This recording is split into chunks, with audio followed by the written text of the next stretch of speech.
Oleh karena itu jangan beranggapan, pahala nggak kelihatan, dosa juga nggak kelihatan, biarin saja. Yang tidak kelihatan ini pada waktunya akan memegang peranan yang sangat penting. Tapi tidak cuma untuk menghadapi hidup di situ, kita lalu harus berbuat baik dan meninggalkan yang jahat. Terutama juga di dunia ini. Toh pepatah bilang gajah mati meninggalkan gading, harimau mati meninggalkan belang. Apa yang akan kita tinggalkan setelah kita mati? Kita ingin jasad kita boleh hancur terkubur tanah, tapi nama kita ingin hidup terus, dikenang orang 100, 1000, bahkan 1.000.000 tahun yang akan datang. Ditulis orang dengan tinta emas dalam sejarah, tercatat kita sebagai orang baik-baik. Saudara-saudara kaum muslimin rahimakumullah. Lalu perbuatan apa yang bisa mendatangkan pahala itu? Saudara-saudara, semua perbuatan yang diperintah dan dianjurkan oleh Allah, yang dikerjakan dengan ikhlas hanya untuk mencapai ridho Allah, mendatangkan pahala. Kadang-kadang menurut pendapat kita remeh, tapi nilainya di sisi Allah besar. Itu pahala. Menghitung pahala itu hak prerogatif Allah. Perbuatan yang ringan Allah mau berikan ganjaran yang besar, itu urusan Allah. Misalnya, kata Nabi, la tahkiranna minal ma'rufi syai'an. Jangan kamu menganggap remeh perbuatan baik walaupun kecil. Jangan merasa sulit melakukan perbuatan yang mengandung pahala. Bertemu dengan teman, muka kita cerah, berpahala. Menyingkirkan duri di jalanan, berpahala. Menolong orang yang sesat, memberitahu orang yang bertanya, berpahala. Tidak sulit kalau kita mau.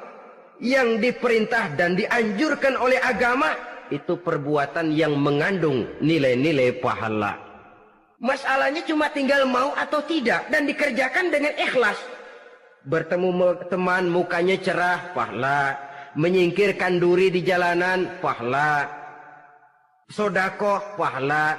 Tidak berupa perbuatan, bisa berupa ucapan. Misalnya bersolawat, pahala. Bertasbih dan bertahmid, pahala.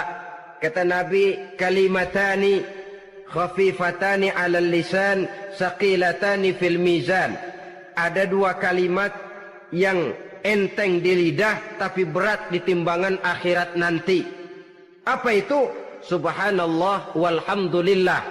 Itu kan amalan yang ringan, perbuatan yang mudah saja, tapi nilainya demikian besar dalam pandangan Allah.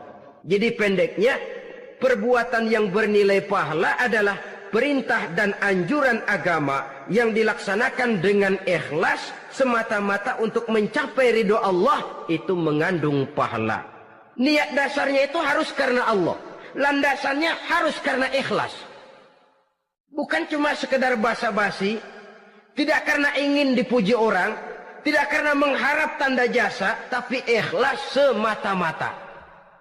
Dari perbuatan yang paling kecil dan mudah sekali sampai kepada amalan-amalan yang besar dan memerlukan biaya yang besar, seperti melaksanakan ibadah haji, seperti jihad fi sabilillah, membangun masjid, membangun pondok-pondok pesantren, membangun pusat-pusat kesehatan, membangun jalan-jalan umum, termasuk menjaga keamanan. Jangan dikira loh, siskamling umpamanya, menjaga keamanan kampung tidak berpahala. Kalau diniatkan ibadah, menjaga ketenangan warga supaya mereka tekun ibadah, ikhlas karena Allah, itu juga bernilai ibadah. Keluar kita dari rumah, pergi pagi, pulang sore, peras keringat, banting tulang cari nafkah buat menghidupi anak istri kita. Kalau diniatkan ibadah, melaksanakan kewajiban sebagai kepala rumah tangga, membantu orang tua sebagai anak, itu juga perbuatan-perbuatan yang mengandung pahala. Yang terbaik sesuai dengan bidang kehidupan kita.